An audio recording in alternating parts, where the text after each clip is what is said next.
Hey, what's up, my fifth graders? So today we're going to be evaluating expressions with fractions. We're going to write expressions from tape diagrams, and we're going to solve a story problem with fractions. All right, if you have to watch this in two parts, please do so. So if you start to lose focus, push pause, go do something, come back to it. All right, first thing we're going to look at is which three expressions give you the same product as 5 times 3/7. All right, so which of these would have the same answer? Well, let's look at some things that we know. Let's look at the obvious. So look at the obvious, have a look through these, push pause. You go ahead and try and choose which three you think, and we'll see if you got it correct. All right, gave you a chance to push pause there. All right, let's have a look. Let's see if you got them correct. All right, well, what I would do is look at the obvious there. I see one that's really sticking out for me that I know for sure is going to have the same product as 5 times 3/7 because of the commutative property. Commutative property means it does not matter what order you multiply things in, you're going to get the same answer. So 5 times 3/7 and 3/7 times 5, those right there would be the same answer. That one stuck out for me. Another one sticks out for me as a wrong answer. I know that you cannot just change and put the 7 as the numerator and the 3 as the denominator because 3/7 is smaller than 1. And this 7/3 is a mixed number. It's going to be bigger than 1. That's not going to get us the same answer. So I'm going to cross that one out. All right, let's look at these ones here. All right, so we've got to find 2 more that are going to have the same answer as 5 times 3/7. So one of these is wrong and 2 of these are going to be correct. Well, let's look at this first one here. 7 divided by 3 times 5. Well, that would be 7 divided by 15. All right, well, it does matter what order you divide things in. Because if we do and solve this one, this would be 5 times 3, which equals 15. And that denominator would be 7. That's 15/7. This right here would be 7/15. Definitely not the same. So those are not the same. So therefore, if there's 3 expressions that have the same product, we know that this one was, then most likely these 2 are going to be my correct. But I'm going to check just in case because I might have made a mistake with these 2. So let's look at this one. 3 divided by 7 times 5. All right, again, commutative property, doesn't matter what order. We do 3 divided by 7, and then we take that answer and we times by 5. All right, yes, that one is also going to be correct, have the same product. And here we have 5 times 3 and then divide by 7. Yes, going to have the same product. So check and see if you got those same answers there. Well done if you did. All right, next question we're going to look at is which expression equals 1/3 times the sum of 8 and 4.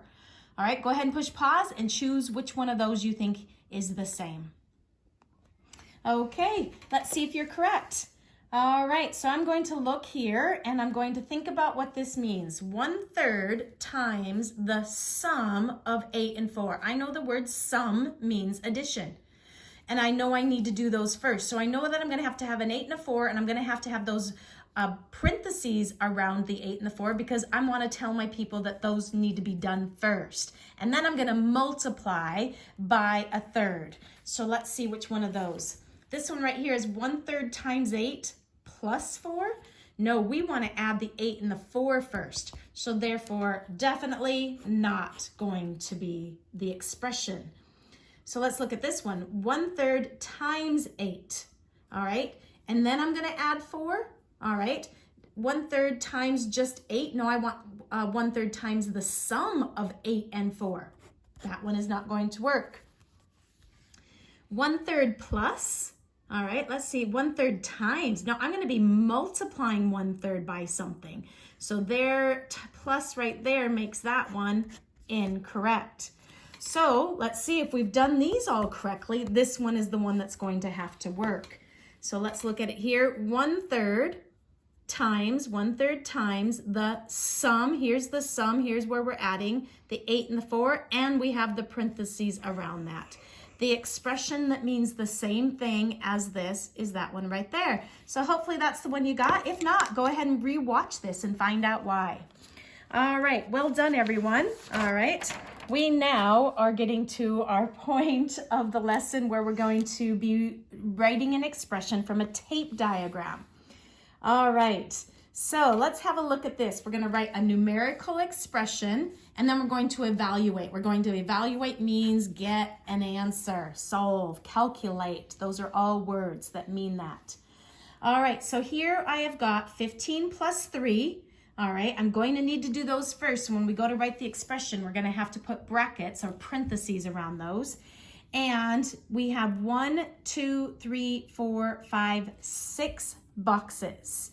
So I am going to figure out what one of these boxes equals, I'm going to need to share out this 6 times. So I will be doing 15 plus 3, putting my brackets around that, and then I'm going to share out, which is divide. How many times? There were 6 boxes. There's my expression. Now to solve that, I do 15 plus 3, which is 18, and 18 divided by 6 equals 3. All right, each of these boxes would represent 3. So the expression, we said write a numerical expression, that's that bit right there, and then evaluate, get an answer, and the answer is 3. All right, this next one. All right, this next one here is just this box right here, all right, equals 3/4 plus 1/2. So I need to figure out what what are both of these boxes going to equal. So that would be 3/4 plus 1/2, and I need to do that first, and then I would double it. I would then multiply that by 2. So there's my expression, all right, and then I would need to solve it. Well, we got a bit of adding fractions here to solve. So I asked myself, are the denominators the same? No, they're not. Can I multiply the smaller fraction by a number to make this bigger one? And yes, I can. So I don't have to change the 3/4. All I need to do is change my second fraction to make an equivalent fraction with a denominator of 4. Well, 2 times 2 equaled the 4, and 1 times 2. So 2/4 is the same as 1/2. And then I add, and I have 5/4. I'm going to multiply that by 2. All right, we got 5 times 2, which is 10. And then if I want to think of that as 2/1, and 4 times 1 is 4. And I have this answer of 10/4. I'm going to simplify that to 5/2. How did I do that? I divided both of those by 2. And then 2 goes into 5 2 times with 1 left over, and my answer is 2.5. Each of these boxes up here would be worth 2.5. All right, again, my numerical expression was this one right here, and my evaluate, my answer was right there. All right, now we're going to write an expression, and then we are going to evaluate. All right, 1/4 of the sum of 18 and 6. All right, again, if you haven't been doing so, give yourself a pause here and give yourself some time to think about this yourself and see what you get. If you feel stuck, go ahead and just watch, but go ahead and try first. All right, so we got 1/4 of the sum of 18 and 6. We know that the word of means times, so our expression is 1/4 times the sum of 18, sum is add, and we have to put brackets or parentheses around that so that we know that we do that first. And then we're going to evaluate. 1/4 times 18 plus 6 is 24. All right, 4 goes into 24 6 times, and 1 times 6 is 6, and the answer is 6. The expression, and then the solution. Let's look at this next one. 5 subtract from 1/3 of 20. All right, so we're gonna do 5, and we're gonna subtract it from 1/3 of 20. So we need to do this 1/3 of 20 first because we're gonna subtract 5 from it. So 1/3, and in math, of means times 1/3 of 20. And then we are going to do that first, and then we are going to subtract 5 from it. The parentheses is actually not needed because order of operations tells us we have to times before we subtract, but it's always nice to stick that in there to just say, hey, I know I need to do that first. Well, 1 times 20, and we can put 20 over 1 there. 1 times 20 is 20, and 3 times 1 is 3. And then we are going to subtract 5 from that. Well, there is an improper fraction, so let's change that into our mixed number. 3 goes into 26 times, right? We have 6 times 3 is 18. We have 2 left over, and 3 stays as our denominator. 6 2/3 take away 5. Well, 6 take away 5 leaves us our 1, and we still then have that 2/3. And our evaluate, our answer is 1 2/3. The expression was 1/3 times 20, take away 5, and our answer was 1 2/3. All right, very last thing. All right, we have this story problem here. All right, Joe has 16 pounds of fertilizer for his 3 gardens. He uses 3/8 of the fertilizer in his first garden and 1/4 of the fertilizer in his second garden. What fraction of the fertilizer is left for the third garden? And also, how many pounds of fertilizer is left? So this looks like a really big question. So let's break it down and figure out what it is that we need to work with here. So we have this 16 pounds here. So we could take a highlighter, or I put a box around mine there. All right, and he has 3 gardens. All right, he uses 3/8 of the fertilizer for that first garden, and he uses 1/4 for the second garden, and it's just wanting to know how much is left over. So let's draw a picture of this, and it will help us solve. So I am going to make my box to represent my 16. So this is my total. I have exactly 16 pounds that I am working with. So I've got a box representing my 16. Well, this first one is 3/8. So we need to break this up into 8s.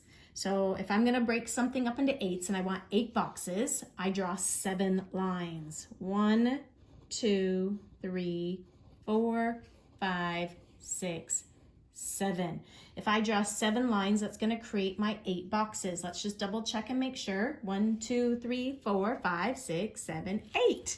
All right, so 3/8 of that garden. I'm gonna grab a different color here. 3 of these. All right, let's make sure we have 3 of them. Yep, 3/8 of them is gonna represent my first garden. That's how much fertilizer I used there.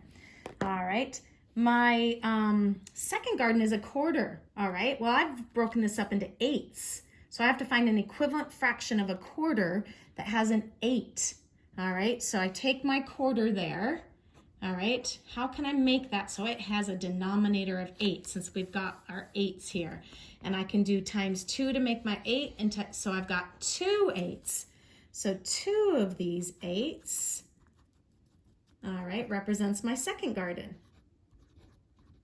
So there's the answer to my question. What's left over here?